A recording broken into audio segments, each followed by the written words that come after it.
Pokemon Pocket ranked meta is changing daily. What am I observing in Masterball as a top 1k player? Well, I wanted to run through the current meta list because today has been even drastically different to yesterday, and yesterday was drastically different to the days before. So I want to talk about the decks I'm seeing the most in the Masterball tier in particular, and I guess give you information so you can probably better equip yourself to play the right decks to give you the best chance of winning. Now, the meta is pretty strange at the moment.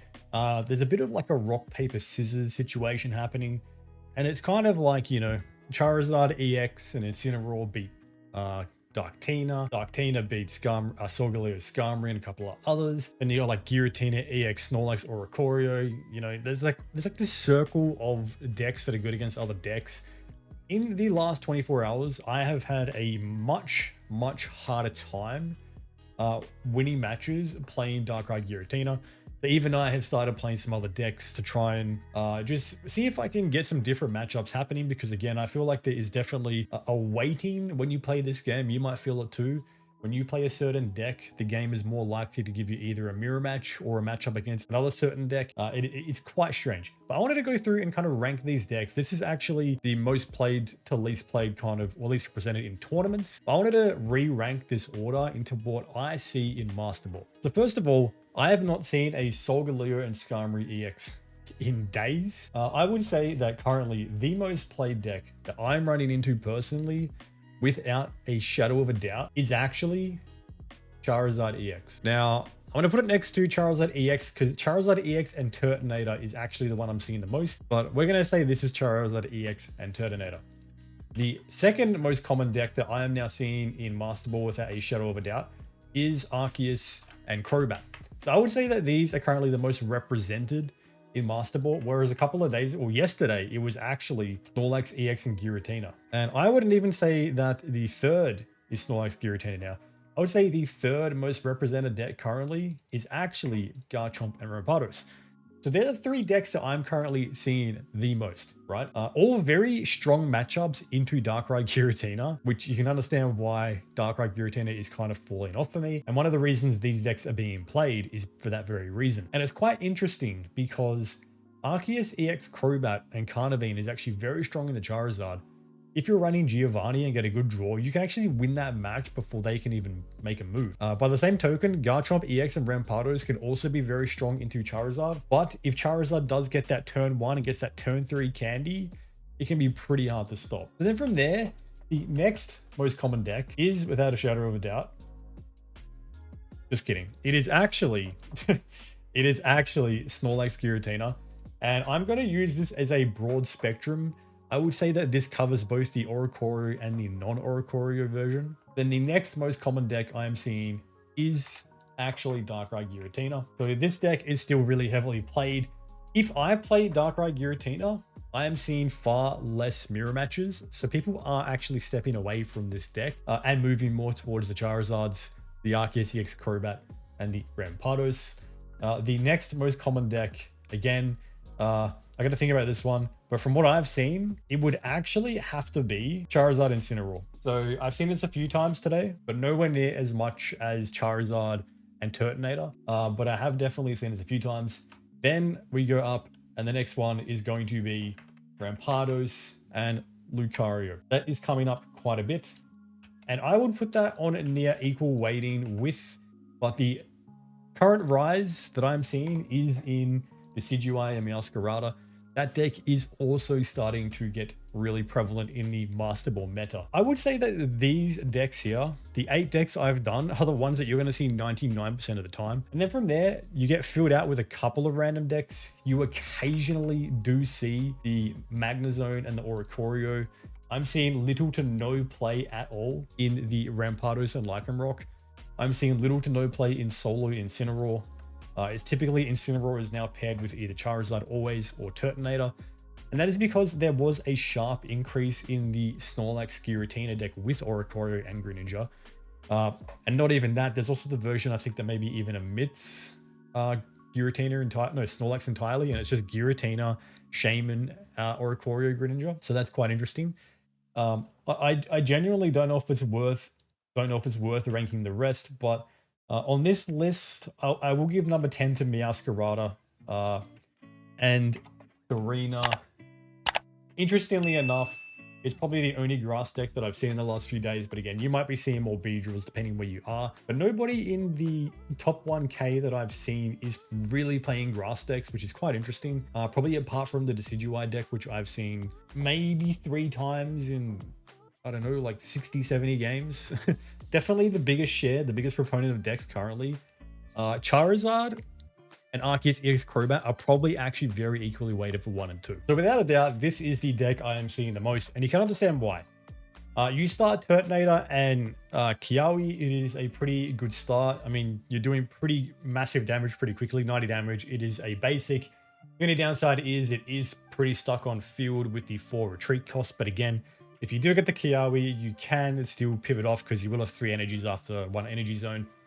But Charizard is just really bloody hard to stop at the moment. Turn 3 Rare Candy is extremely strong, and it becomes a bit of a luck game. It is being played heavily, and if you do get lucky, you might win 10 games in a row with this bad boy if the game decides to give you those God hands, and you might lose 10 games in a row. But for my opponents today, I think I have lost like 80% of the games against this deck because every single time they seem to be top decking Rare Candy and Turn 3 Charizard, but that's the game, right? Then the deck I'm seeing, the second most, and the deck that I actually played a little bit of today is the Arceus, Carnivine, and Crobat deck. This deck is bloody everywhere in the upper echelons of Master Ball. It is a very strong deck in the hands of someone that doesn't brick. Again, when I play this, I start with Arceus on field with no way to retreat it. I don't draw my Carnivine. I never draw my Rare Candy. I get absolutely pummeled every time I play this deck because today, at least, DNA decided that shorts, you're getting terrible RNG. So this deck is quite good. It's obviously very good. It's being played a ton in the Master Ball tier, but again, if you don't have the Yugi luck, you don't have the Yugi luck. And last but not least, well, and third on the list is the Garchomp Rampardos list. This deck is good for a few reasons. Like the Rockruff deck, because you are running Gible and Garchomp, well, Garchomp and Rampardos in a deck together, that means you are guaranteed to start with your Gible every single game. And you will note that this uses the Dragon Gible, and I do recommend using the Dragon Gible. The main reason is because of the presence of the deck we just looked at, which is of course Carnivine. And Carnivine can one-shot the fighting type Gible due to the weakness. So you do want to run the Dragon Gible, but this deck, again, similar to Charizard, gets online extremely quickly. Not as quick as Charizard. It's not dealing 150 on turn 4, but it is dealing 50 on turn 3, another 50 on turn 4, and 100 on turn 5. So that chip damage into either the on-field or the bench is extremely potent. And then, of course, you can hit for 100 into the active on, I guess, the 5th turn, depending on your turn order, 6th turn. And the ideal situation is you do get your Skull Fossil and your Rampardos down as well, because Garchomp, whilst having a lot of HP and hitting relatively hard, can fall short against a lot of decks. I played a handful of games in this. I've won 2, or I played 4. I won 2, I lost 2. And my observation with this deck is that if you can't get your Rampardos down, you're a little bit vulnerable. But again, this depends on the luck, right? The last game I played against an opponent was a Charizard deck. I took out his first Charizard. Of course, this deck doesn't run any sort of disruption like Red or Mars. And they managed to get a second Charizard down. And I thought I might have won the game. They had 0 cards in their hand. And of course, they top decked red so they could kill my second Garchomp that I got up from full HP. So overall, I think that this is a really good deck. But one of the things that is going to potentially see a drop off in this deck is the rise of the Carnivine Arceus Crobat deck and the drop off of Oricorio that I'm observing. Because the fighting matchup here is extremely good in Oricorio, as is the bench hitting. But Pokemads said it best, like this is going to see a sharp increase in, there's a big like 10,000 player tournament happening in a few days. This will probably get played a ton in that tournament, but I think in Master Ball, this is getting played a lot, but I wouldn't be surprised if in a few days we see a bit of a drop off in this deck, just because of that Carnivine matchup being so bloody common once you get higher into Master Ball. Now, this deck has quickly become the bane of my existence. Well, not this version exactly. Strip Snorlax out, add Oricorio, and add Shaman in. The Oricorio, Shaman, Greninja. I don't know if it ran Giratina, I can't remember. Version of this deck. When I was running nothing but Darktina was the absolute bane of my existence. If you go look at my latest Twitch VOD or YouTube VOD, you can watch me have a 30-turn tie match with an Oricorio deck because I was running Darkrai Giratina and I couldn't kill them and they couldn't kill me because I was dancing around. So this deck is the absolute bane of my existence. I actually am tempted to try this deck out just because at the moment I'm having a little bit of a rough run with Darkrai Giratina. With Garchomp, I was going 50-50 and I was a little bit under 50% with the Carnivine and Arceus. But I mean, with my current trajectory of bricking, I feel like maybe I just don't play the game for the rest of the day and I start again tomorrow because it's getting rough out there. But this is probably the deck that I see again, the fourth, like we just talked about, the fourth most. And it is a good deck. I still don't think it's like an amazing deck, but it is pretty hard to beat if they get the Greninja online early. But again, all these decks have that like if and but, that caveat. Every single one of them like revolves around getting that rare candy online, which is why I say this is a bit of like a rock, paper, scissors meta and a bit of a luck roulette, right? And it's why I like the meta, but I'm also not sure how I feel about the state of the game. I think like on one hand, I like it. On the other hand, I really don't like it. It's just a weird one. And I think Rare Candy definitely, I don't know. I feel like it removed a layer of strategy from the game, you know?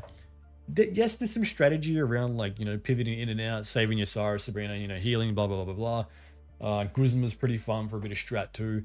But I don't know. I think the game's going to be heading in a weird direction. And I'm very interested to see what they're going to do with the Ultra Beast leaked mini set coming out soon. I fear that the Ultra Beasts are going to be overpowered and make Darkrai Giratina look like look like nothing. But we'll see how DNA handles it. Anyway, and of course, I still think this is the best deck and the only S tier deck in the format. Despite my own anecdotal difficulties, it is just so consistent. Again, I have just had a day. I played this today. I was even bricking with this. I was starting solo Giratina, no Oaks, no Pokeballs. Like today, DNA just said to me, Shorts, you're not allowed to win. And I won. Well, what did I say? I'm like, I won 3 and at the start of the day, I played a lot of games today and I've just like gone back to where I started basically. Actually, I think I'm a game worse than where I started. I think I'm at 1659. But yeah, it's been a rough day, but this is still such a strong deck. It's too powerful, too big fat basics. Mars, red card, it's too good. You can switch out something in this deck like Pokemon Center Lady for a Guzma. But Guzma kind of fell off because we're not seeing as many like grass decks. It was really good for Leaf Cape. It's still useful for like Charizard and like a couple other decks that do run the Giant Cape, but it was kind of really good for the Leaf Cape. I think like a second red or even just like a Team Rocket Grunt. Team Rocket Grunt is a really clutch card sometimes, but like Misty, it fails you most of the time, right? Okay, so I just found a Reddit post I saw today that referred to this as the rock, paper, scissors meta, which is why I keep mentioning the rock, paper, oh my god, tongue twister. Rock, paper, scissors meta. And this image made me chuckle, but like it's pretty true, right? So you've got like the Charizard and the Turtonator and the Incineroar, which kind of beats the Darktina because it's so fast, it hits so hard. You got the Darktina. I mean, I disagree with the dominance. Well, no. Darkrai Giratina does dominate the Giratina Snorlax deck unless it has Oricorio, then it becomes a pain in the ass. And then you got that deck, which dominates the Magnezone Oricorio because, you know, Greninja just absolutely destroys Oricorio. Then you've got that, which beats the Charizard deck. Then you got Solgaleo, who's just in the middle and kind of sucks against all of them. Solgaleo just really bloody fell off. Like, it's such an overpowered card, but the cards around it can't bring it together to make it cohesively good. Yeah, interesting meta at the moment. Don't know how I feel about it. Obviously, some of the decks which I talked about aren't even here, which they should be. This is a simplified, probably based on like yesterday or the day before's meta more so than anything. You got to throw Rampardos and Garchomp in there, who probably just sits